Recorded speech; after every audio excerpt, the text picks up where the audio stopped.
Well, drug trade is moving from the streets to online markets, but it's not the internet in the way that you see it. It's an internet created for anonymous criminal activity. We take a look at the secret part of the dark web and how a family's personal tragedy led to advocacy. We didn't really know the degree to how this was happening, the ease of access, or what he, really kind of what he was doing behind the scenes. In June, Gina Allgire's son Tristan died from an overdose. Her oldest child, a fun, adventurous 21-year-old facing addiction that he was able to hide from his family, but fuel online. We knew that he was using drugs. We'd been trying to get him into treatment.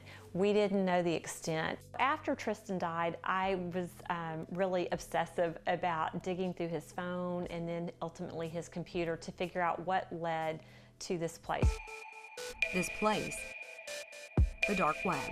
As parents, we just don't realize, we have no idea how easy the access is, for our kids to get in and suddenly get into this world. What does this place look like, and how do you get there? Think of it like an iceberg. The part of the internet most of us use is called the surface web. You get to it using the URL www. It makes up just 4% of the internet. Beneath it is a much larger part of the internet called the deep web. It's legal, but mostly private, used by companies, universities, and the government for work. But inside the deep web, there's a part of the internet that's intentionally hidden, the dark web. It's mostly untraceable and provides anonymous sites for illegal activity. You don't accidentally stumble onto the dark web. To get to the dark web, you have to download specific browsers. Detective David Undiano with Benton County Cybercrimes says one of the most common that you've probably never heard of is called the Tor browser. If you see these browsers, then there's a good potential that you have a problem. And that's what Gina found downloaded on Tristan's computer.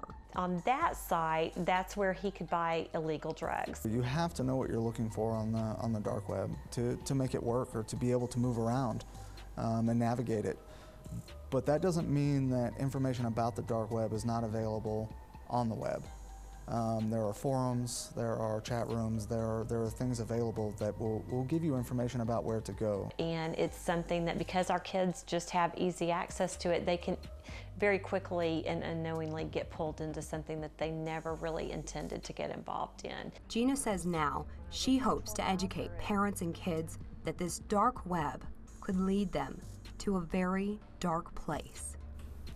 And law enforcement says it's difficult to track illegal drug markets on the web, and then it takes years to get those sites to shut down. Detectives told me that some pop up, they make money, and then they disappear, only to reopen later under a new name.